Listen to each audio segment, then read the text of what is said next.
Mengapa saya memilih agama Islam yang notabene-nya agama Islam itu agama yang saya paling benci? Teman-teman orang Poso, Sulawesi Tengah pasti tahu saya. Ya, ketika kerusuhan Poso, saya orang yang bela agama Kristen. Teman-teman orang Kristen di kampung saya itu, di Bategenco itu pasti tahu saya.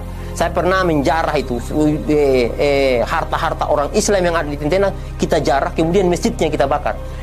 Jadi kalau teman-teman bilang saya bukan Kristen sejati, oh salah. Saya Kristen sejati, saya pejuang dulu.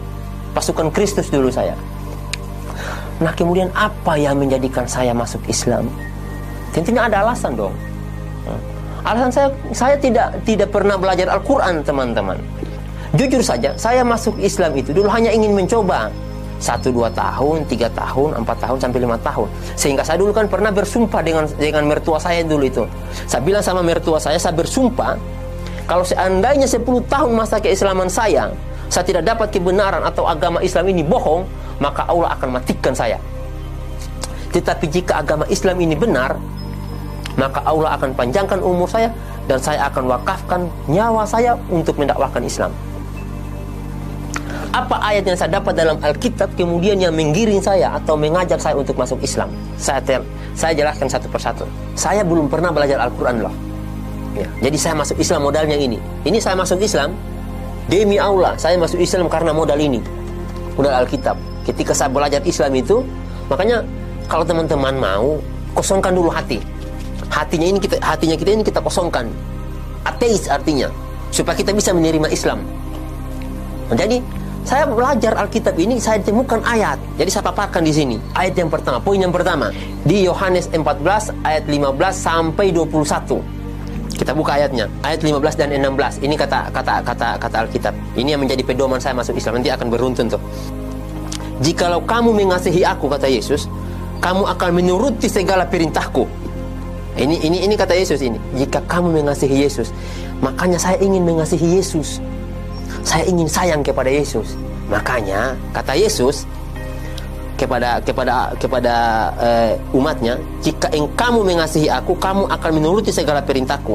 Aku akan minta kepada Bapa, dan Ia akan memberikan kepadamu seorang penolong yang lain, penolong yang lain. Orang loh ini, orang yang Yesus maksud, supaya Ia menyertai kamu selama-lamanya. Jadi kata Yesus, jika kamu mengasihi aku, kamu akan menuruti segala perintahku, dan aku akan meminta kepada Bapa, dan Ia akan memberikan kepadamu seorang penolong yang lain supaya Ia menyertai kamu selama-lamanya. Ini dalil yang pertama, seorang penolong. Oke, kita lihat siapa penolong itu. Nah, ini yang harus kita pahami dulu. Siapa penolong yang akan menolong kita selama-lamanya? Kita lihat pada kutipan ayat yang lain. Nah, ketika saya melihat, oh penolong ini, nah yang menubuatkan tentang kedatangan Yesus, ini yang perlu teman-teman ketahui ya. Kedatangan Nabi terakhir ini ada 2 orang yang nubuatkan tentang kedatangan Yesus dan Nabi Muhammad adalah Nabi Yesaya. Nah, kita buka kitab Yesaya, saya cari itu di kitab Yesaya. Ternyata ada ucapan ilahi di tanah Arabia. Nah, ternyata Allah itu menurunkan firman-Nya di tanah Arab. Itu yang kedua. Setelah kita dapatkan orangnya, saya bilang, orang mana? Orang Arab. Nah, spesifikasinya lagi, orang Arab itu seperti apa? Dijelaskan tuh dalam Alkitab juga. Yesaya 29 ayat 12. Ini kata Alkitab. Dan apabila kitab ini diberikan kepada orang yang tidak dapat membaca dengan mengatakan, baik, bacalah ini, maka ia akan menjawab, aku tidak dapat membaca. Artinya, orang yang tidak dapat membaca itu adalah orang buta huruf. Dan satu-satunya nabi yang buta huruf setelah Yesus bukan Paulus. Paulus orang pintar, intelektual dia. Nah, Paulus itu bukan orang buta huruf loh. Itu yang perlu teman-teman pahami. Sehingga yang saya lihat, ini yang buta huruf cuma Nabi Muhammad. Apa iya? Apa iya? Karena saat itu betul-betul tidak mungkin saya masuk Islam. Tetapi Alkitab ini mengarahkan, yang pertama orang, yang kedua asalnya di Arab karena wahyu itu turun di Arab kata Alkitab. Yang ketiga ciri-cirinya adalah orang itu buta huruf. Orang Arab buta huruf. Siapa kalau bukan Nabi Muhammad? Nah, ini dalilnya sehingga saya memutuskan saya harus masuk Islam. Saya harus masuk Islam. Saya putuskan itu. Nah, kemudian setelah saya masuk Islam, setelah saya mendapatkan dalil ini, apalagi yang saya kaji setelah itu? Wah, harus kita kaji dulu. Oke lah, dia sudah sampaikan orang. Oke. Kemudian orang Arab. Oke. Buta huruf. Oke, mari kita lihat. Apakah orang yang dimaksud ini bertentangan dengan Alkitab? Saya harus lihat dulu. Jangan-jangan nanti dia bertentangan dengan Alkitab. Oke. Saya tanya tuh sama teman saya tentang karakter daripada Nabi Muhammad. Ya. Saya lihat, apa sih ajaran Islam? Saya tanya sama teman, apa sih ajaran Islam? Saya belum baca Al-Quran. Saya tanya sama teman, apa sih ajaran yang dibawakan oleh Nabi Muhammad? Dijelaskanlah sama orang Islam. Wah, Masya Allah. Ternyata Nabi Muhammad tidak satu pun menantang apa yang dibawa oleh Yesus. Ingat teman-teman ya, tidak ada satu pun syariat yang Yesus bawa, syariat ya, atau ajaran yang Yesus bawa ditantang oleh Nabi Muhammad. Justru Nabi Muhammad di dalam Al-Qur'annya itu, nanti akan saya jelaskan juga. Di dalam Al-Qur'an itu justru yang diceritakan oleh Al-Qur'an adalah tentang luar biasanya Nabi Isa. Ya. Di Alkitab tidak dijelaskan dulu, tidak dijelaskan. Justru yang memuliakan Yesus adalah Al-Qur'an, di mana Yesus disampaikan, dikatakan di situ ketika Bunda Maria hamil itu mengandung, makanannya datang dari surga loh.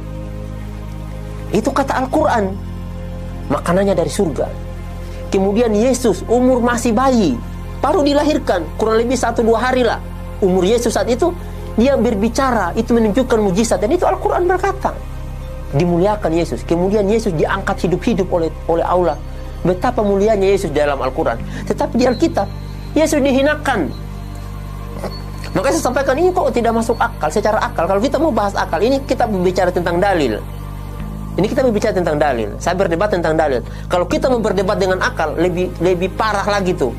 Lebih akan malu lagi umat Kristen. Ini kita berbicara tentang dalil. Makanya saya sampaikan, wah, ternyata Nabi Muhammad tidak menentang Yesus. Justru yang menentang Yesus si Paulus. Nah, itu yang perlu teman-teman ketahui.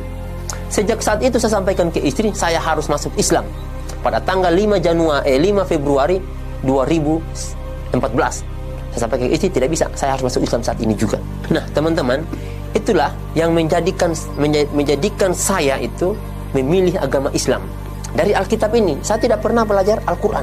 Tidak pernah. Sebelumnya saya tidak pernah belajar Al-Quran untuk masuk agama Islam. Tetapi saya belajar dari Alkitab ini. Ayat-ayat tadi itulah yang menjadikan saya kemudian memilih agama Islam. Karena benang lurusnya itu, kalau kita mau tarik benang lurusnya itu, Alkitab ini sebetulnya lurus tuh, menunjukkan kita kepada Nabi Muhammad.